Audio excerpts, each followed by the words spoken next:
welcome home. We are WNST, Task Baltimore. Baltimore Positive. We have our eating 26 oysters in 26 days this month. We're doing it all with our partners at Liberty Pure Solutions. They keep our water clean. They're a well water specialist as well as pretty good plumbers too. As I learned when my sink burst a couple months ago. Appreciation for them and the Oyster Recovery Partnership, talking about how the oysters oxygenate the bay, clean up the bay. We get to have better crab cakes, and we get to take the Maryland Crab Cake Tour on the road with our friends at the Maryland Lottery. I'll have some Raven scratch offs, including the Gold Rush Sevens doublers, Coco's State Fair, Cooper's on Friday the 13th. We're going to be doing Cooper's down in Fells Point for the Oyster Festival all weekend in Fells Point next weekend. And we're also going to be doing the B&O Railroad Museum Oyster Fest for the Oyster Recovery Partnership on the 26th of the month. And I'm all over the state. I'm going to be footballing, baseballing, Luke's doing stuff, but there's so many things going on in the community. And I usually, Beth usually comes on, and she's had a tragedy. Love you, Beth. Hope you get better. Hope everybody's doing okay. And the Baltimore Chamber of Commerce does a thing every year. And I always bring someone on. And this year they brought on someone. They said, Karen sent me a note. She's like, John Kneisly. You have to pronounce it. It's Kneisly. No, and I'm like, I'm already first connected with that guy. That guy sells insurance here in Baltimore. And right. is also, well, if you sell insurance in Baltimore, you're a business owner and I'm a business owner, you like to be a part of things like the Greater Baltimore Chamber of Commerce, right? And and I've talked to lots of folks about this and how it works, and especially during my Cup of Super Bowl week. But it takes local people like you to sort of lift it up and say, hey, we're doing this cool thing, this 5K and Doggie Dash in a couple of weeks. Come on out. I mean, there's nothing better than community. It's why I do Baltimore Positive. So how are we first linked? Have you met me someplace? I did. So I was actually going to talk a little bit about that with the whole chamber mission and what we do. So how you and I first met was 2 years ago at the Owings Mills Marriott grand opening. I remember that And very well that that night. was Thank you, so John that Maroon. was yeah, no, that was put on by by the Davis Brown Corporation, members of the chamber, and some of them are board members for By the the way, Greater whoever Baltimore the band Chamber. was that night, I need to know who the band was great that night. I kind of need to know too, because I'm a part of Second another floor, man. My wife and organization I were out there, making it work, So yeah. having a good time. Oh, yeah. Yeah. No, I'm a part of another organization that does music stuff, and each year we have a bunch of bands, and I'm going to be in charge of finding some bands for that next year. So I need to start getting connected to more bands, man. So Bring me your budget. I'll take care of my friends, So, at the end of the night, I ran into you, and we were just kind of chatting it up, and I talked a little bit about, all the different organizations that I'm a part of. So well, that's nice. I remember it's 2 floors. It was a big grand opening. I actually had a lunch or a breakfast with Eric DaCosta there not long thereafter that I'm writing about this week. So there's a little tease for everybody to my dear Eric DaCosta letter. For you with your work and meeting me 2 years ago and in the community, it's things like not just fundraising, but things that bring the community together. And I talked to all the Chamber of Commerces about this. I talked to anybody in tourism. And, I was in Ocean City a couple weeks ago. I'm going to be back down there in the next couple weeks talking about oysters and how they oxygenate and how they're such a unique thing that we do here. But the one thing that chambers do is bring people together. We'd say bricks and mortar, right? Like old businesses that are hyper local and really the most important part of our community. They're the bricks and mortar of our community, really. yeah, and that's really how the chamber got its start. Back in the mid 70s, just after the OPEC oil crisis, the Pikesville Chamber opened up with a few Main Street businesses.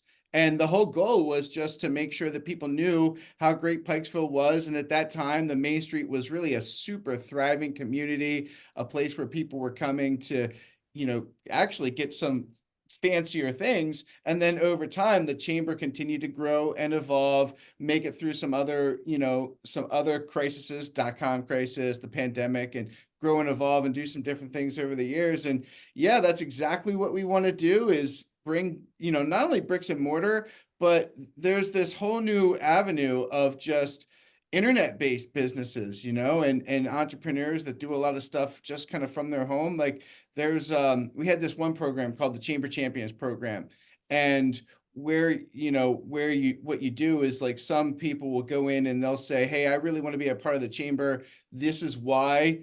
And they can actually win a free membership. One of the people that won a free membership, they're stationed out in the Eastern Shore. So, we would meet them every now and then, but a lot of times, they were just doing stuff, via Zoom and stuff during the pandemic. So the goal is to connect people, but it's really just to continue to make sure that the community and Greater Baltimore knows how fast the Reisterstown Road corridor, as I like to call it, really is growing. And that's from, the tip of the city all the way up to, Reisterstown. And it's really starting to encompass a lot of Randallstown too. Man, I can't think of how, I'm an East Side guy, right? And my Okay. grandfather lived um, right off of Liberty Road, Randallstown High School area. And so as a boy, I had to drive across town. And you mentioned Main Street Pikesville. There wasn't a time we went out that way. We didn't stop at the deli because you couldn't get those sandwiches in Dundalk or Essex, right? And Yeah. get the food. And up and down that area, I mean, I had a girlfriend that lived in that area for years, for 10 years. Breakfasts over there, dinners over there, all of that. To see a lifetime of transition and whatever flight happened that went north and west, and other things that sort of come back and say what's going to be at Sudbrook Lane, or what's going to be just outside the Beltway where like Roost Chris is, and just all the way up there, all the businesses that have happened. There's nothing that holds the glue together, and I think we've learned this during COVID, right? I mean, chambers of commerce were like even more important 4 years ago to say, what do we have when we don't have anything and we can't leave the house? It's about, let's take care of all the local businesses on our block. Well, the influx of information that people are just bombarded with every single day sometimes makes it impossible to really know where to go for certain things, right? Like, let's say, for example, you want to know where to get printing done, right? You could go on and you could Google and you could read Google. You could spend an hour, maybe 2 hours, just researching where to get your brochure printed. Or you could go to greaterbaltimorechamber.org. You could go right onto our website. You could look at our members. You can see who our members are. That adds a lot of credibility. That you got all their contact information right there. And they're right Once you're around a the chamber corner, member, and you get to yeah, know them. You're not mailing it off to, exactly. do we know them and how.com and mail my, it's the same thing with all my businesses are local, right? I'm an AM radio station in Towson, right? So like the Walmarts and the Costco's, that's not the heart of the country, quite frankly. That's not even a political statement. They're not the heart of the community in the way that their TV commercials may want you to think they are at a Bentonville, Arkansas.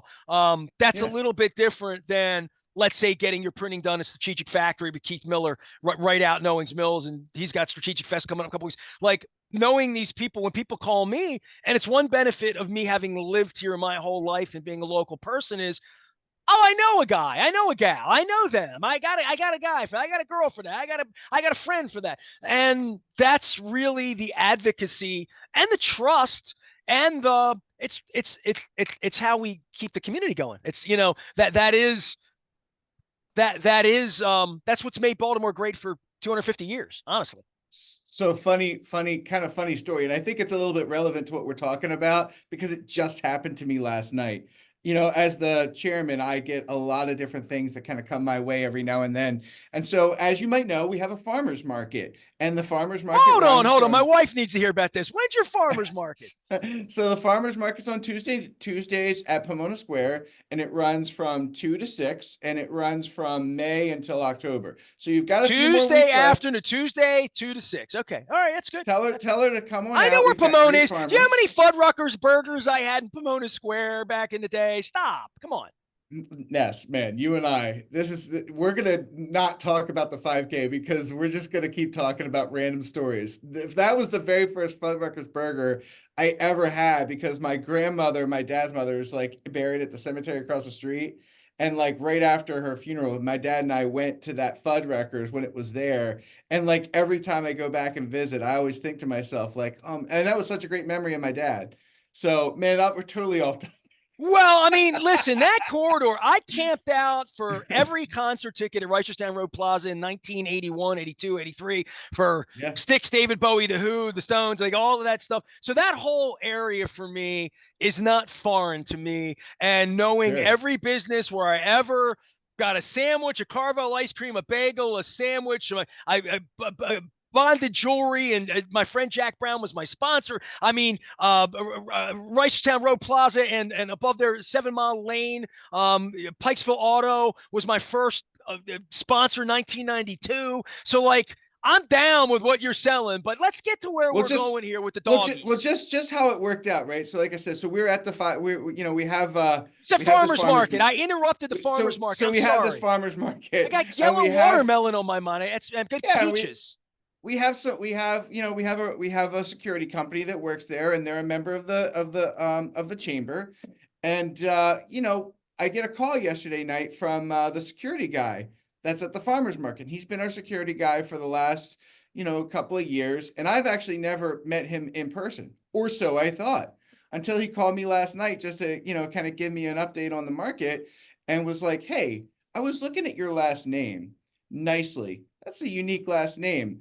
My my cousin is married to a Kneisly." So it turns out that our market manager did not know this until last night. Our market manager is it's kind of a is my sister's husband's cousin's husband. So I've met him at multiple family events. I just had no idea that he Smaltimore love was, story is what it is. like, so it's just kind of cool how like you can suddenly get connected through the chamber, right? Through family. Like there's just so many different connections up in this area. So that happened to me last night. It's just kind of funny. Like when he called me, he's like, "Hey, I'm the, security guy at the market, but I'm also related to Tammy." I was like, "Oh, Well, in an Amazon world, I would say everything is local, right? true. Everything is local. John Kneisly is here. He is a local insurance executive here in the Baltimore area, and he's joining us here on behalf of the Greater Baltimore Chamber of Commerce. GreaterBaltimoreChamber.org is the way to make this happen. All right, so the whole reason we're supposed to get together wasn't to catch up and hang out, and certainly to talk about the chamber. But on Sunday, September 22nd, which is a very special day, it's my son's 40th birthday, at Nice." Garrison Forest School in Owings Mills, they're having the 2024 Heads and Tails 5K run, walk, and doggy dash. And I must admit right now that I did get my cat from your area up on the Nicodemus Road with our friends at Be More Humane and Baltimore Humane Society. Now 7 years ago, our lovely Nala. But she's not a doggy. She's a kitty, and she doesn't do Yeah. walks. So I mean, part of this is like dogs and people, and you guys have been doing this for a number of years as well, and getting this thing back out on the street. It is a let's see, the 22nd. Let me see, because everything in my life, especially as the Ravens threw me out, it's a Raven game day. 4 o'clock the Ravens play that day. I got Oh, plenty of you have time I could do that plenty of day, right? time. Yeah. What time are you guys Yeah. doing this thing? I believe the race starts at 8 a.m. Oh well, come on now. You got to get up nice and early in case it's hot that day, right? Well, look, most races usually start in the morning because, like you said, if it gets hot, something like that, runners like to run when it's cool. Doggy Dash 10 to 11, run and walk 9 to 11, meet up and registration from 8 till 9. And the Yep. Doggy Dash is 10 to 11, and that's ages 12 and under. Come on out. We're going to have kids. We're going to have dogs. We're going to have racing. And this, it's $15, $20, $30, whatever it is. Tell me where all this money goes in funding what you guys really do at the Greater Baltimore Chamber of Commerce, John. So part of this is going towards Reed's Rescue, which helps, which also helps dogs. It's the same charity that we worked with last year. It also goes back towards, running some of the chamber's programming, right? We talked a lot about how the chamber connects people and what they do. And so part of our fundraising obviously keeps the chamber moving forward. It allows us to bring in speakers for our chamber leaders breakfast. Like we had the guy that created the Charmery in for a Nice. Chambers Leaders Breakfast. We've got the guy that created Wild Bay Kombucha, who's going to come in and speak with us. So we've got, all these different leaders coming in to speak to people, and you can come to those events. helps us create our power lunch. It helps us create additional programming, like we're building out a new young professionals group. And then we're also updating our website to connect people even more that may not be able to physically come out to events. We talked a little bit about that earlier. Sometimes people at, 12 o'clock still have to be at their desk. They can't come out to a power lunch. So how can you connect? So we're trying to build like some forums, some things within our website so that people can still connect even if they're not physically in front of someone. John, I think more than anything, getting people together and bringing people out. I hope you get good weather more than anything. Like I just hope Yeah. you get the right weather. And I guess for anything else, people can go up to the website. You guys, you've had tasting events. You throw these big Mhm. parties a couple times a year. How many of these sort of little Super Bowls do you do? You try to do one a season? So we're trying to do 3 a year, 3 a right? year. Okay. So the three that we are looking at right now is our annual meeting, which will be coming up in late November, early December. The farmers market, and then the 5K. We had the Taste of Pikesville. If you remember that a couple years back, you kind of mentioned that. I met some good friends there. Still friends I have. That was, there's always the possibility that that comes back, but COVID kind of put that behind us for a little Yeah, bit. And yeah. I so we understand with went with food, a sure. different direction. So, All right, well, I got to do this because like John Nicely's on, and you said we're doing this for Reed's Rescue, and I'm like, is that Ed Reed? No, that nothing to add on. Reed's Rescue is a nonprofit volunteer dog rescue organization serving the northern Baltimore County area, dedicated to rescuing dogs of senior age or deemed to be terminally ill from area shelters, dogs given up by their owners because of difficult circumstances, and those in danger of decompensating decompensating in the shelter environment. We encourage race participants to fundraise on behalf of Reed's Rescue and even consider adopting a dog in need. Well, that's a beautiful, noble, awesome thing. I'm going to be eating an oyster that day because I'm eating an oyster okay. every day this month. Every day. I And love Yeah, oysters. 26 days, 26 oysters, 26 ways. We're doing it for Oyster Recovery Partnership because I want people to understand how important the Bay is and understand that we love these crab cakes, that the oysters, Damien Fadley's taught me this. The oysters are what oxygenates the bay. And then, of course, we get Liberty Pure Solutions, another great Northern Baltimore County group that we work with here, Doug Workman. And what they do is they keep my water clean here. So we have water clean. I get fresh water for my coffee and everything I do around here, showers, the whole deal for my well water. And the bay gets clean water because we learn a little bit more about oysters and oyster recovery. And when those places have those shells and they say, don't put the shells in the trash, put them in a separate bag, bingo. That's what I'm looking to promote in this month, including Reed's Rescue and a beautiful dog there as well. John, last thing for you, because your pronunciation is Nicely. I'm sure I said this to you because I probably had a couple of drinks that night, although I probably wasn't drinking that night because my wife, I was probably drinking because she usually drinks and I usually drive. Does that make sense? Yeah, Yeah, usually. same. Yeah, usually. But I would say to you, have you seen Guys and Dolls? I have not seen Guys and Dolls. No, why? The primary characters Nicely. Oh, okay. I did not Yeah. know. All right. So I yeah. feel So like you I've heard that at some point, but Yeah. it's So it's great film. Watch it on a big screen in colorization. Paul okay. Newman's eyes are blue. Oh, they run off to Cuba and they save the souls and they bet on the track is what they do. It's Guys and Dolls. They're singing, there's dancing. Come on, I like yeah. that. All right, good My enough. sit my 14-year-old is super into theater. She loves musicals. She'll get a kick out of it. Hold on, I want to make sure I got nicely Johnson is the character from Guys and Dolls. There it is right there. Nicely Johnson. And I think it was because Okay. it's nicely done. I'm not sure, but I'm pretty sure that's true. I get that a lot. Nicely Sit down, done. you're rocking the boat. The people all said, sit down, you're rocking the boat. There it is. I am Nestor. It was nicely done, by the way, too. John Thank Kneisly you. from the Greater Baltimore Chamber of Commerce. Get out, support the dogs on my kid's 40th birthday on the 22nd. Go out, walk, run, eat, drink, get some oysters, and come see me this month on the Maryland Crab Cake Tour here at Baltimore Positive.